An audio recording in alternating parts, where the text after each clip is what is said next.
Labrīt, sveici jūs, ir otrdienas rīts, mēs turpinām apskatīt vēstuli ebrejiem, 10. nodaļu, šodien 25. pantu.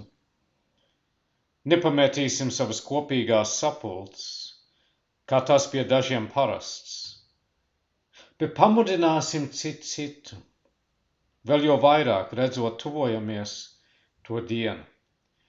Vakar mēs redzējām, ka mums būs pamudināt, paskubināt viens otru uz mīlestību, uz labiem darbiem. Un šodien mēs tiekam atgādināti nepamest savas kopīgās sapulces, kā daži ir paraduši, bet pamudināsim citu, jo vairāk, redzot tuvojamies to dienu. Nepametīsim savu kopā sanākšanu. Ir ļoti svarīgi, ja tas vien ir iespējams, ka mēs apmeklējam dievkalpojumus, ka mēs piedalāmies bībeles stundās. Es saprotu, ka ne visiem tas ir iespējams, bet ja ir iespējams, ir ļoti svarīgi, ka mēs sanākam kopā. Jēzus teica, kur 2 vai 3 sanāk kopā manā vārdā, es esmu viņu vidū. Un tur ir kaut kas ļoti sevišķs. Viņš vienmēr ir pie mums, protams, viņš mājo mūsu sirdī, viņš visur ir. Bet, kad mēs sanākam kopā viņu vārdā, tad ir kaut kas sevišķs. Mēs stiprinām viens otru, kad ģimene sanāk kopā, kad Dieva draugi sanāk kopā. Tur ir īpašs spēks un svētība. Mēs zinām, ka mēs dzīvojam pēdējās dienās, pēdējos laikos. Mēs zinām, ka tā diena tuvojās, ka Jēzus atgriezīsies. Un to zinot, tad ir vēl svarīgāk, ka mēs turamies.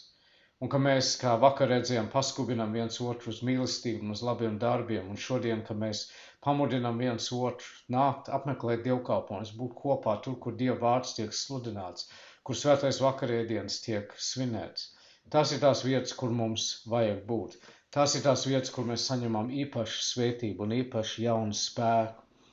Dieva vārdai teiks, kas paļaujas uz to kungu, tie dabū jaunu spēku, ka viņi skrien un nepiekūst, ka viņi pārvietojas un nenogurst. Ir ļoti viegli garīgi nogurt, ne tikai fiziski, mēs visi pazīstam fizisku nogurumu, bet arī mēs varam garīgi nogurst, ja mēs neuzmanamies. Un viens veids, kā mēs stiprinām sevi, ir, ka mēs turpinām sanākt kopā, kur tas vien ir iespējams. Un paldies Dievam, kad arī tiem, kam nav varbūt fiziski iespējams būt kopā mums dievkalpojumā, viņi var būt kopā mums neklātienē, caur internetu palīdzību. Tā kā paldies Dievam par šo moderno tehnoloģiju, kas mums ir, kas arī mums palīdz šādā veidā. Bet nepametīsim savas kopīgās sapulces, kā tas pie dažiem parasts, bet pamudināsim citu, vēl jo vairāk redzot, tuvojamies to dienu. Dargais un mīļais debes Tēvs, paldies, ka tavi vārdi tik pamācoši. Paldies, ka tavi vārdi mudina mūs. Mēs tiekam aicināti, mudināti, kungs, nepamest savu sapulces. Palīdz mums to nedarīt. Palīdz mums turēties kopā. Palīdz mums redzēt, cik svarīgi ir, ka mēs sanākam kopā tavā vārdā. Paldies par tavu īpašo solījumu, ka kur 2 vai 3 sanāk kopā tavā vārdā, tu esi viņu vidū. Paldies par visu, ko tu mums esi devis. Paldies arī par šīm iespējām mums tikties katru dienu, pulcēties šādā veidā, caur internetu palīdzību. Kungs, tu tik brīnišķīgi dari visas lietas brīnišķīgi, visi tavi ceļi brīnišķīgi, tavi vārdi, par visiem mēs pateicamies. Izlūdzamies tavu svētību pār šo dienu, mēs lūdzam, kungs, palīdzi mums šodien staigāt tavā gaismā, palīdzi mums mīlēt, kā tu mūs esi mīlējis, palīdzi mums atspogļot tevi, būt tava gaisma, būt sāls, kas ir sālīts. Debes Tēvs, mēs visu pakļaujam tev un nododam tev, un mēs pateicamies, ka tu mūs mīli ar mūžīgu mīlestību. Mēs aizlūdzam, kungs, par mūsu valdību, mēs lūdzam dod viņam gudrību, spēku un palīdzību.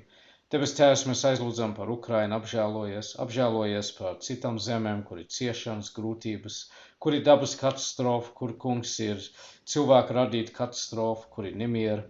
Izjauc visu ienaidnieku nodomus un plānus un stiprina mūsu tautu, stiprina mūsu dārgo un mīļo Latviju.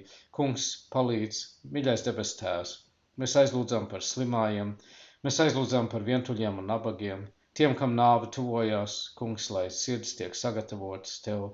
Mēs aizlūdzam par ģimenēm, kas ir sērās, un lūdzam, lai tu uzliec savu roku, kungs, un dāvā to mieru, ko tikai tu var dot. Kungs, par visu mēs tev pateicamies, un visu nododam, un tagad kopā lūdzam mūsu Tēvs debesīs. Svētīts lai top tavs vārds, lai nāk tava valstība, tavs prāts, lai notiek kā debesīs, tā arī virs zemes. Mūsu dienascho maizi dod mums šodien. Piedod mums mūsu parādus, kā arī mēs piedodam saviem parādniekiem. Neieved mūsu kārdināšanā, bet atpestī mūs no ļauna, jo tev pieder valstība, spēks un gods mūžīgi mūžos. Āmen. Tā, mīļie draugi, lai svētīgi jums šī diena, Dievs ir jums, līdz atkal tiksimies, Dieva palīga, es ceru, ka tas būs atkal rītdien.